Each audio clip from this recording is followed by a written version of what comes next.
47ാമത്തെ ദിവസം തുടങ്ങുന്നത് തന്നെ കിച്ചൺ ഫൈറ്റിൽ നിന്നാണ്. അതായത് ബ്രേക്ക്ഫാസ്റ്റ് എന്തുണ്ടാക്കണം ഉണ്ടാക്കിയില്ല, അവിടെ ആരുണ്ടായിരുന്നു ഉണ്ടായില്ല, എന്തെന്തൊക്കെയോ പ്രശ്നങ്ങൾ. അത് കഴിഞ്ഞ് പ്രസ് മീറ്റ്, ദിലീപിന്റെ പുതിയ പടത്തിന്റെ പ്രൊമോഷന് വേണ്ടി ദിലീപ് അവിടെ എത്തുന്നു.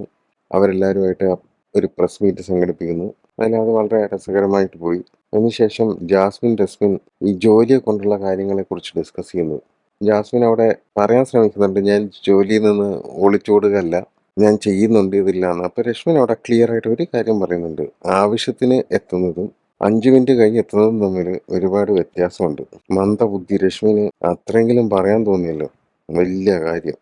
അർജുൻ ശ്രീതു മൊമെന്റ്സ്. ദിലീപ് പറഞ്ഞത് കുറച്ച് കാര്യമായിട്ടങ്ങ് എടുത്തു. Propose it and close the deal എന്ന് പറഞ്ഞതുപോലെ പ്രപ്പോസ് ചെയ്ത ആ ഡീൽ അങ്ങ് ലോക്ക് ചെയ്യാനാണോ അർജുൻ ശ്രമിക്കുന്നത്? അത് കഴിഞ്ഞ് ജയിൽ നോമിനേഷൻ. പവർ ടീം ജിൻഡോയെ ആസ് യൂഷ്വൽ സെലക്ട് ചെയ്യുന്നു. ബാക്കി എല്ലാവരും കൂടി ജാസ്മിനെ സെലക്ട് ചെയ്യുന്നു. Super combination. ജയിലിലേക്ക് ജിൻഡോ ജാസ്മിൻ ഗബ്രിയെടുത്തിരുന്ന് സംസാരിക്കും പോലെ പ്രേക്ഷകരിലേക്ക് എത്തിക്കാൻ ജാസ്മിന്റെ അടുത്ത നാടകം. ഞാൻ അത് ചെയ്യുന്നുണ്ട്, ഇത് ചെയ്യുന്നുണ്ട്. ജാൻമണിയുടെ ചീപ്പ് ഷോ ഇനി ആര് കൊണ്ടുപോകുമെന്നുള്ളതിന് ഉത്തരം ഇന്നലെ ജാസ്മിൻ അവിടെ കൊടുത്തു കഴിഞ്ഞു. ആ ഫൈറ്റിൽ അൻസിബ വരുന്നുണ്ട്, അതിനുശേഷം നൂറ ഏറ്റുപിടിക്കുന്നുണ്ട്. അതിനുശേഷം ജാസ്മിൻ അവിടെ കിടന്ന് എന്തൊക്കെയോ ഷോ കാണിക്കുന്നുണ്ട്. എൻ്റെ പൊന്ന് ജാസ്മിനെ, കള്ളപ്പണി കാണിച്ചിട്ട് അവിടെ കിടന്ന് ഈ മെഴുകേണ്ട കാര്യമൊന്നുമില്ല. നീ അവിടെ ഒരു പണിയും എടുക്കുന്നില്ല എന്ന് ഈ നാട്ടുകാർക്കും അവിടെയുള്ള ഹൗസ് മേറ്റ്സിനും എല്ലാവർക്കും അറിയാം. പിന്നെ നീ എന്താണ് അവിടെ കിടന്ന് കാണിക്കുന്നത്?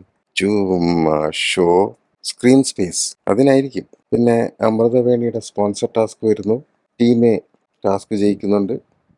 ഇതിനുശേഷം ജിൻഡോ ജാസ്മിൻ ജയിൽ പ്രവേശന കർമ്മം. രാത്രി ജാസ്മിൻ ആവശ്യമില്ലാത്ത സീൻ ഉണ്ടാക്കുന്നുണ്ട്. കളക്കുന്നതിൽ ജിൻഡോ തൻ്റെ സ്റ്റാൻഡ് എടുക്കുന്നുണ്ട്. ജിൻഡോയ്ക്ക് കുറച്ചൊന്ന് അഡ്ജസ്റ്റ് ചെയ്യായിരുന്നു, ഒന്നുമില്ലെങ്കിലും ഒരു സ്ത്രീ പറഞ്ഞു എന്നുള്ള ഒരൊറ്റ കൺസേൺ വെച്ചിട്ട്. എനിവേസ് അത് ശ്രീതു വളരെ കൃത്യമായിട്ട് അത് ഹാൻഡിൽ ചെയ്യുന്നുണ്ട്. പിന്നെ അത്രമാത്രം ഷോ ഒന്നും അവിടെ കാണിക്കേണ്ട കാര്യമൊന്നുമില്ല. ജാസ്മിൻ അതിൻ്റെ ഇടയിൽ ജിൻഡോയെ അടിക്കുന്നുണ്ട്, അതിൻ്റെ ഒരു കാര്യമില്ലായിരുന്നു.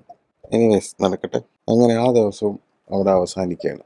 കാത്തിരുന്ന് കാണാം കൂടുതൽ കളികളും ഡ്രാമകളും ചീപ്പ് ഷോകളുമായി.